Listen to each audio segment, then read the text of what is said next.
There are many, many government agencies, including top-down from the Obama administration. The Food and Agriculture Department now is talking about ways to make certain that, okay, if we're going to eat and people are going to eat what they're going to eat, why can't we make what's available more nutritious?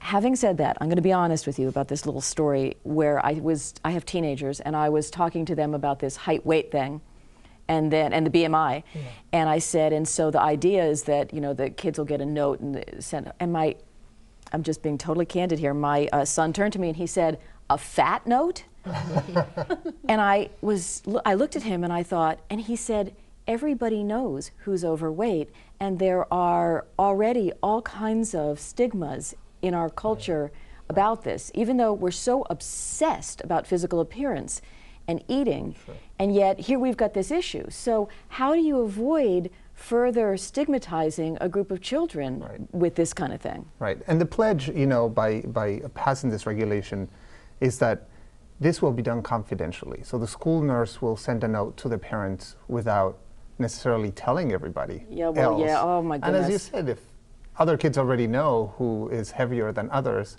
will that note matter? Will that make it worse? Will people... Well, it could. You know, it could make it worse, but it could. Do other kids need to know that a note was sent to the other one?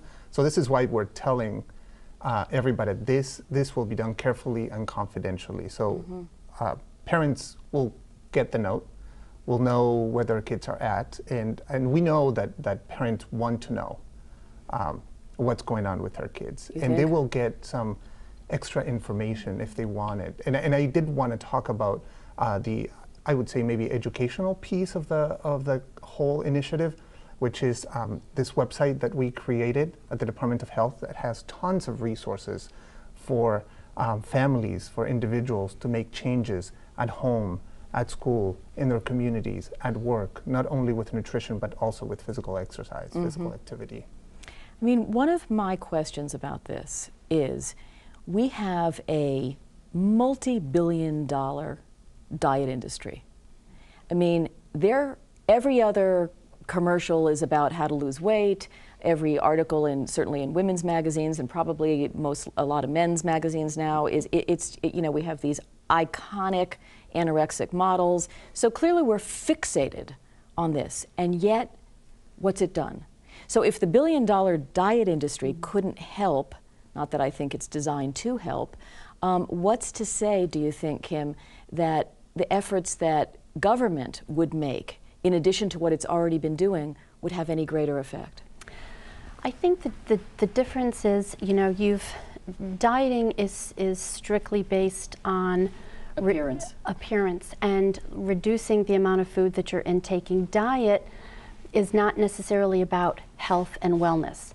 And so when people think about dieting, or they think about the iconic model in the magazine who's, you know, 5'9" and 90 pounds, they're not thinking in terms of, you know, diabetes or type 2 diabetes or the heart disease or stroke.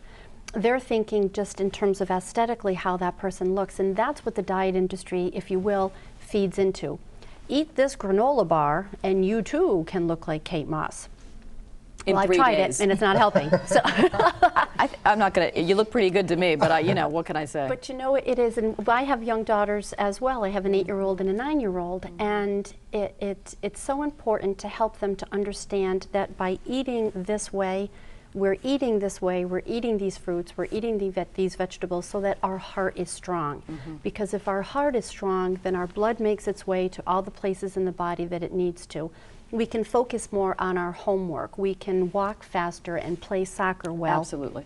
So the conversations that we have in our classrooms or that we might have at the state level are less about how you're going to look and more about, oh, I would certainly hope so. You know, how you're, you know, I mean, how you're going to feel. And I get that. It's just that, you know, advertising is powerful, and I wonder how much sometimes we're talking about human nature, and there are people out there who say, I don't want you telling me what I can eat. Right. So what, you know...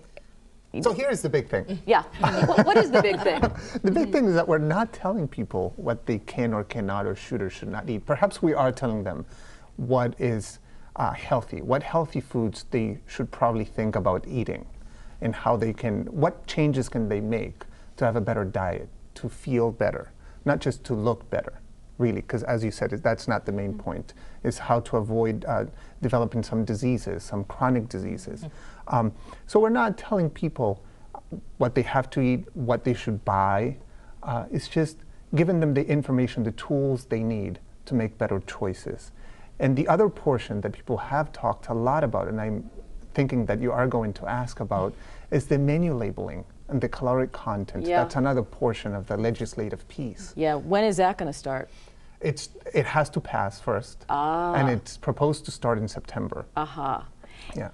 Although, to that point, Jordan, in fact, Sarah, we just completed the intergenerational meal program that we had been running at Square One, and a large part of that program was educating parents, caregivers, those who are responsible for making the food purchases in the family, how to read a label.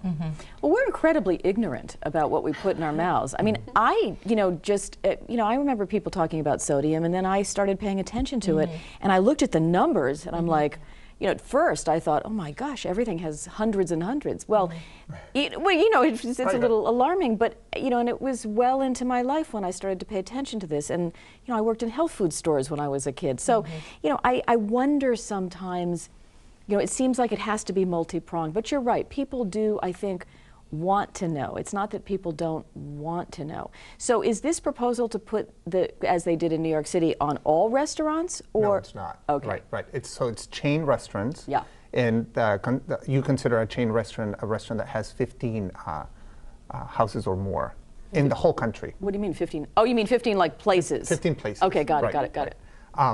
So McDonald's is in. It would be in, right? I would assume so. I'm thinking. Okay. Yeah. And so basically what happens is that the food they have to post on their menu how many calories each food item has. Yeah. So, and we've seen, and New York City has done it, and we've seen that it has shown results because, as you said, lots of us don't know what we're eating. And so you get to the register, you're gonna order your food, you look at the menu, and you go, oh my God, okay, I think I'm gonna order this. And we have seen that people do order something that has fewer calories. And in support of what Jordan's saying, if the information is there, what we're trying to do at Square One, and we're fortunate enough, is to educate the children just to make the right choices. Right. And so this is exactly what they would be doing by adding the calories and nutrition information on the menus, is once we have the information, we can make choices. How much of this is about economics and poverty, and what is our obligation to provide the same healthy choices and food to everyone? Healthy choices are expensive. Well, that's my question. Right. That's my exact question. So how much are we talking about keeping a huge part of the population out of reach of healthier foods? Right. There are, if I may say, there are lots of disparities, and if you've been looking at some of the data, we know that different populations are affected differently by the problem of obesity. Another component of this initiative, and I'll keep coming back to the initiative because it has a lot to talk about, one of them is giving cities and towns, local officials, grants, money that the government has received in donations by health foundations and some state money, giving them grants so that they can implement at the local level wellness initiatives that work for their communities. We are looking at disparities, health disparities, and we know that some communities are faring better than others. Hispanics, we were talking about Springfield here, there's a huge Hispanic population, and they are affected differently by obesity. Differently how? Worse. Yeah. 50% Hispanic